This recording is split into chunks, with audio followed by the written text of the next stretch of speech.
Siddharth Jain, a mechanical engineer from IIT Roorkee, made it to the final list of Civil Services Exam 2015.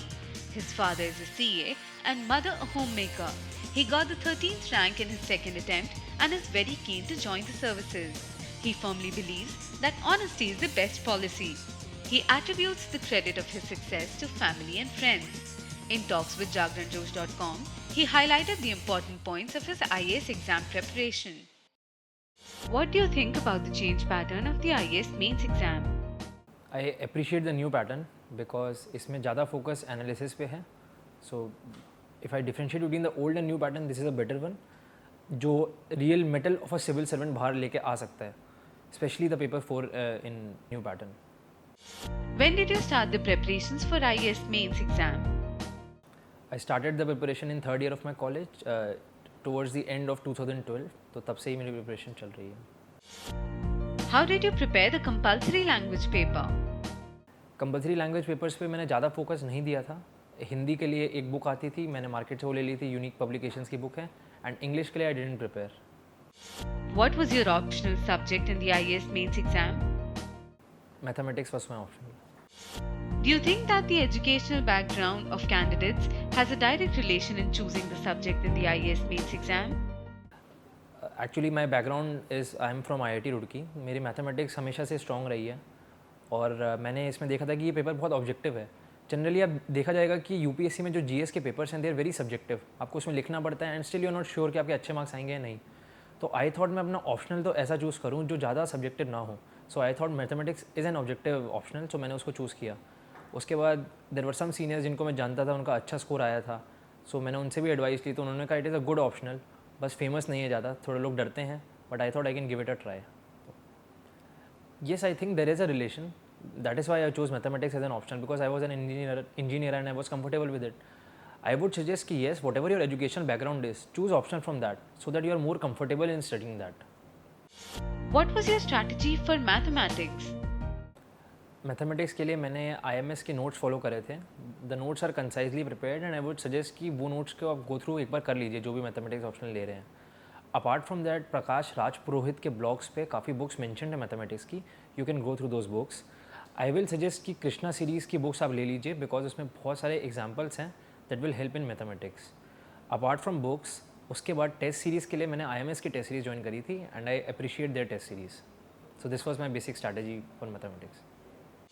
What strategy should one adopt for IAS mains general studies paper 1? See, paper 1 basically includes history, geography and questions on social issues.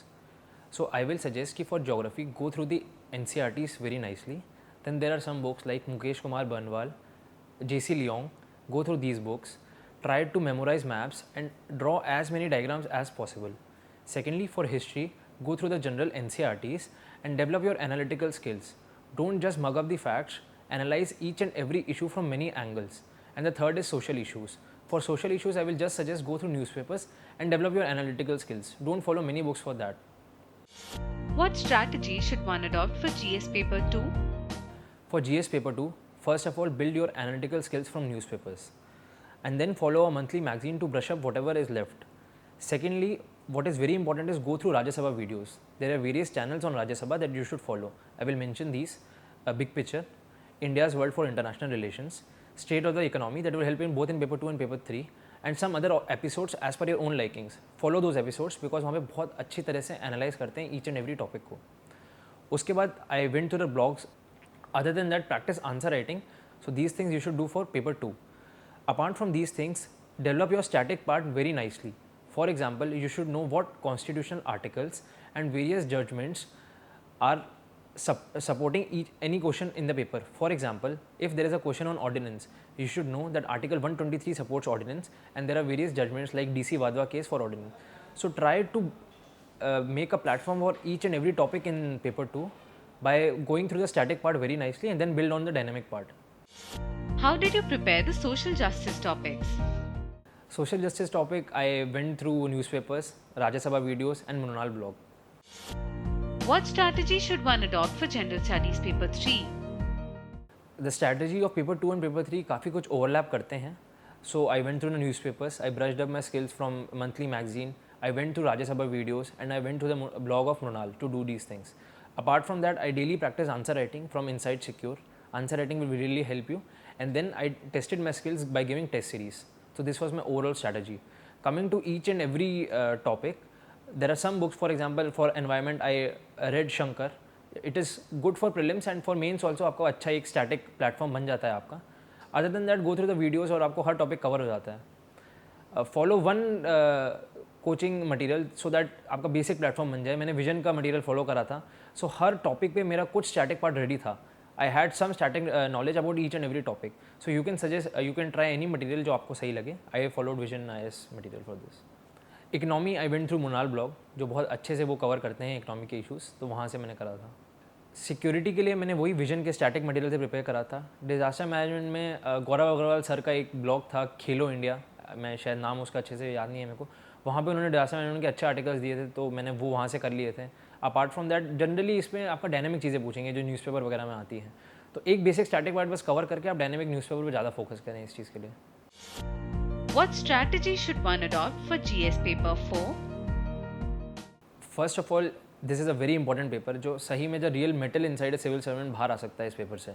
So the strategy was, सबसे पहले syllabus में बहुत सारे words mentioned है. For example objectivity, integrity, probability, ethics, human values. आपको हर term के बीच में एग्जैक्ट डिफरेंस पता होना चाहिए. सेकेंडली, हर टर्म पे आपको एटलीस्ट 100 से 200 वर्ड्स पता होने चाहिए मैं क्या लिख सकता हूँ. For example if there is a term objectivity, तो you should know its definition. You should know government में क्या सिनेरियो है, गवर्नमेंट में ज़्यादा ऑब्जेक्टिविटी है, सब्जेक्टिविटी है. You should have some points कि आप कैसे ज़्यादा ऑब्जेक्टिविटी ला सकते हैं. And then you should have some example from your daily life.